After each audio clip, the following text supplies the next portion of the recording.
আগের দিনে যেটা ব্যতিক্রম ব্যবহার এ আর অ্যানের, সেগুলো নিয়ে আমরা কথা বলছিলাম। সেই ব্যতিক্রম ব্যবহারের মধ্যে একটা ব্যবহার উল্লেখ করা হয়েছিল না তখন। তো সেই বিষয়ে কথা বলতেই আমি এই বইটা খুলেছি। এখানে এই KG2 এর বই, যেখানে ঐন্দ্রী সলভ করেছে স্কুলের অনলাইন ক্লাসে করিয়েছে ওকে। তো আমি সেই উদাহরণগুলো দিয়েই ওই ব্যতিক্রমে একটু চলে যাই।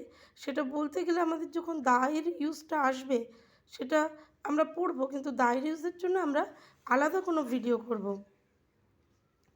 আ pen, an insect, the sky, the Mahanadi, a cup, an elephant, a bus, the world, a nest, an idol, the Ramayana, the Taj Mahal, a peacock, an elbow, an hour। একটু খেয়াল করবে 15 নম্বরে an hour। তারপরে a fish, an umbrella, the moon, an ice cream, an ass, an inkpot, a flower, the hospital, an ox, a soldier, an honest man, a kangaroo, an honest man, একটু খেয়াল রাখবে, a kangaroo, a window, a balloon, the Charminar.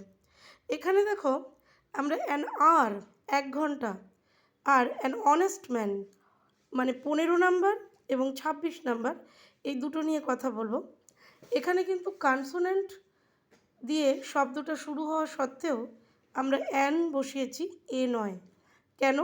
কারণ এইচের উচ্চারণ এই দুটো ক্ষেত্রেই অ এরকম হয়েছে।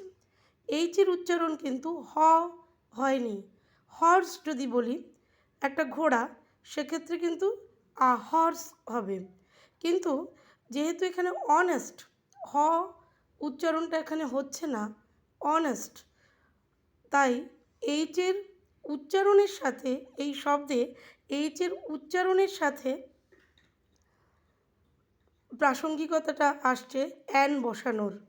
আর আর মানে ঘন্টা, যেটা 15 নম্বরে আমরা দেখেছি অ্যান আর, এটা কিন্তু হয়ের মতো উচ্চারণ এখানেও নয়, তাই এইচের উচ্চারণের সঙ্গে প্রাসঙ্গিকতা রেখে এখানে আমরা অ্যান বসিয়েছি।